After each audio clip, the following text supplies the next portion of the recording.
నేను స్పష్టంగా తెలియజేస్తా ఉన్నాను, అన్ని వర్గాల ప్రజలు నన్ను ఆశీర్వదించారు కాబట్టి ఈ పెనమలూరులో నేను గెలవగలుగుతున్నానని చెప్పేసి మీకు మనవి చేస్తాను.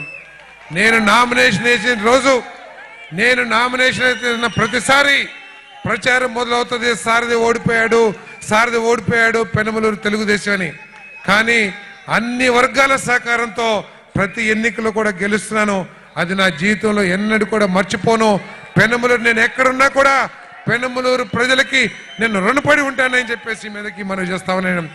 దురదృష్టవశాత్తు మన ప్రియతమ నాయకుడు జగన్మోహన్ రెడ్డి గారు నన్ను గుర్తించకపోయినప్పటికీ కూడా ఈ నియోజకవర్గ ప్రజలు నన్ను గుండెల్లో పెట్టుకొని ఎటువంటి అవమానాలు ఎదురైనా కూడా నన్ను కాపాడుతూ వస్తున్నారని చెప్పేసి, నా వెనకాల అండగా ఉంటున్నారని చెప్పేసి, వాళ్ళకి ఎప్పటికైనా సరే ఎమ్మెల్యేగా కాదు సేవకుడుగా ఉంటానని చెప్పేసి మనవి చేస్తూ ఈ కార్యక్రమాన్ని ఏర్పాటు చేసిన, ఈ కార్యక్రమాన్ని విజయవంతం చేస్తానికి కృషి చేసిన ప్రతి కార్యకర్తకి కూడా చేతులెత్తి నమస్కరిస్తూ సెలవు తీసుకుంటున్నాను.